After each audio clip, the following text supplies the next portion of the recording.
even if you hadn't, you might be like, what is this dark wizardry? You know, this is 4-unit stuff. Why are we learning this? Okay, so just as an introduction, okay, implicit differentiation is a method for differentiating functions and relations. Okay, it is a 4-unit method. It's explicitly. It is defined in the 4-unit syllabus. 4-unit people have to learn it, and 3-unit people don't.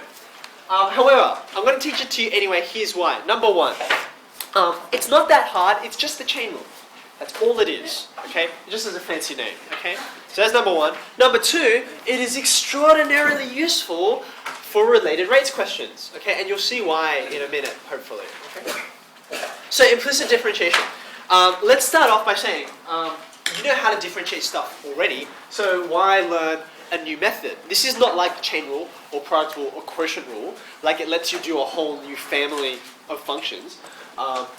When do you use implicit differentiation? Okay, so because this is a whole new idea, and I'm going to try and cram in a related rates example after this, let me give it to you. Let me just put it in a sentence. Okay, we use this when functions or relations. Actually, my first example will be a relation. Are not defined explicitly in terms of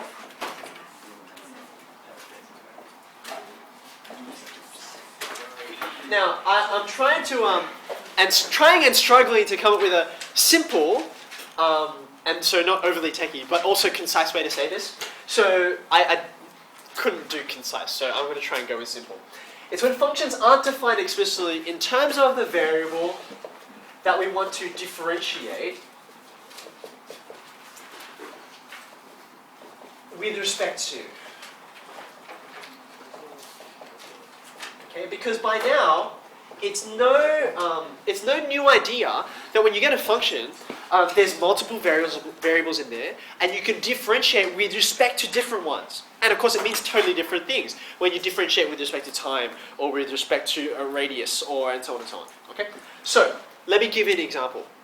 The kinds of functions we've met before are very simple. Things like say this, right? I don't know.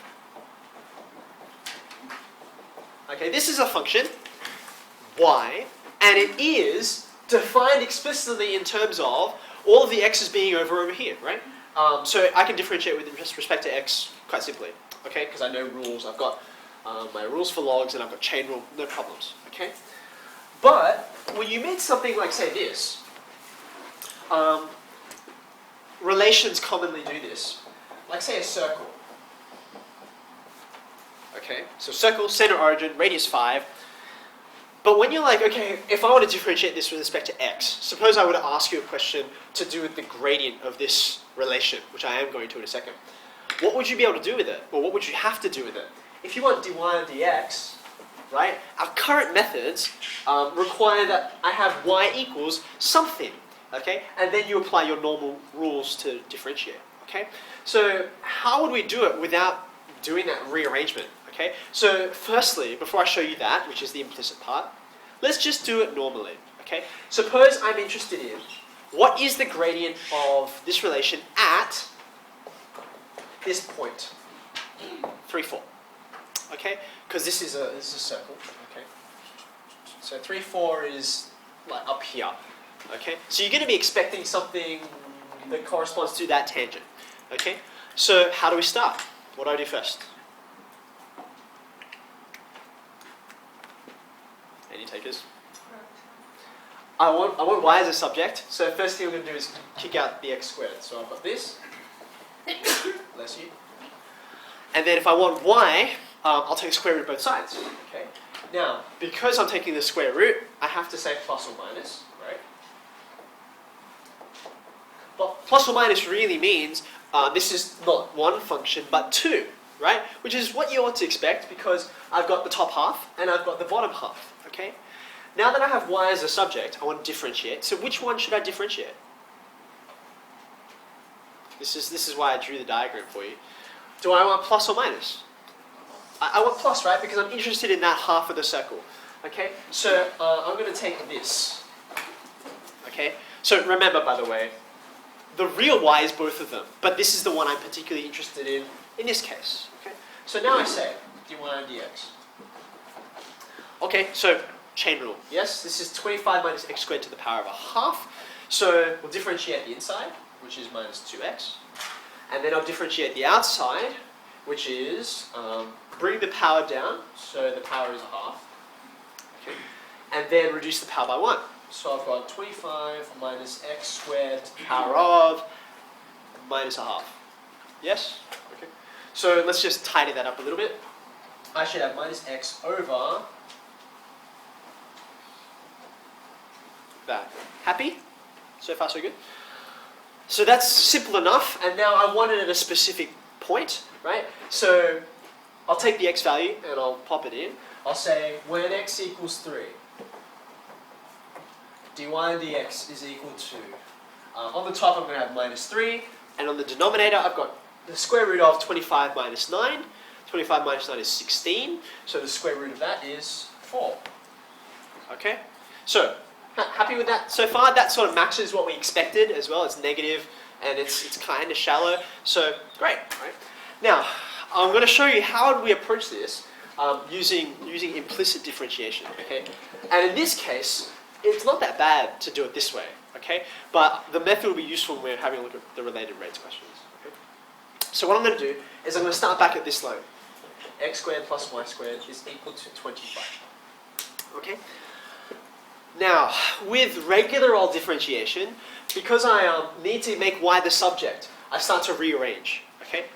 But implicit differentiation says, just start wherever you like, okay, there, and just start to differentiate with respect to the variable that you've chosen, okay? So how would that work? I've got 3 terms here, right? So I'm going to differentiate each one separately with respect to x, okay? So here I'm going to say d on dx of the first term, which is x squared, plus d on dx of y squared, which is the second one, and then d on dx of 25. Okay? So, out of the 3 terms, 2 of these are quite easy to handle, right? Because the derivative of x squared is 2x, and the derivative of 25 is, it's just a constant, so it's 0, okay? But then you get to this guy. What do we do with him? Okay, now I told you implicit differentiation is just a fancy name for chain rule, just in this specific example. Okay, so have a look at this, right? It's confusing because you're like, there's no x's. What do I do with this? Okay, well, what I'm going to do is I'm going to treat y, rather than as a variable, as a pronumeral, I'm going to treat y as a function, because that is indeed what it is, right? Y is equal to, it's shorthand for a whole bunch of other stuff. Okay, so if y is a function, let's just come over here. Okay, and it's the function squared. Okay, treat this as chain rule. So for instance, if I told you, okay, let's give y some actual values, some different ones apart from that. Let's suppose y was x squared minus 1. Okay, and I've got y squared. In chain rule, what do we usually do? We differentiate the inside to x, and then we differentiate the outside, which would be bring the power down, reduce the power by 1. Happy? So chain rule just says, do the inside and then do the outside. Okay? Now I'm going to do exactly the same thing here. Okay? It's just that I don't know what this is. Okay? Well, I actually do, but I don't need to know what it is. I differentiate the inside and then the outside. What's the inside function here? It's just y, right? That's what the inside function is. The outside function is, I'm squaring that, okay? So the derivative of the inside function is, sorry, this is a plus. I'm taking the derivative of y. Is that okay? I don't know what it is. I don't need to know what it is. It's going to come out later, okay? That's the derivative of the inside, and then I differentiate the outside. So this is something squared. How do you differentiate something when it's something squared? You bring the power out the front. Sorry, that's just on its own. Okay, and then you reduce the power by 1. So it's 2y to 1. Is that okay? So this step here is this is the implicit differentiation step right there. Okay, and it may look confusing because we haven't really written stuff like this before, but it's just chain rule. Okay, in fact, I'm going to write that here because it's so important. Okay, that's why I'm willing to teach this method to you, because it's really nothing new. Alright, now, this is 2y. I'm going to get rid of the 1 because it looks like a dash, which is a bit confusing. Now, what was I after? I was after dy and dx, okay? So, there's dy and dx right there. Okay, let me put the y at the top so it looks a little more obvious. So if I want dy and dx, now that I've differentiated, now I'm going to change dy and dx to be the subject. Okay, so I've got, let's see, what do we got here? Let's put the 2x on the other side. That's 2y there. And minus 2x. Is that okay? And if I want dy and dx on its own, then I just divide through by 2y. So the 2's cancel, and I get minus x over y. So this looks weird, okay, because there's still a y there. But it's still okay, because at 3, 4, that's my x coordinate, and that's my y coordinate. What's the derivative? Well, it's just, sorry, what's the gradient? It's just minus x over y. So, which was easier? Probably because you're familiar with the methods, I would suggest at the moment that this is probably easier than this. They look about the same length, except this bit's got a weird bit in the middle, which is like, okay? However, as I'm about to show you, with related rates questions, where it's not so simple to just rearrange things, implicit differentiation is really handy, okay? So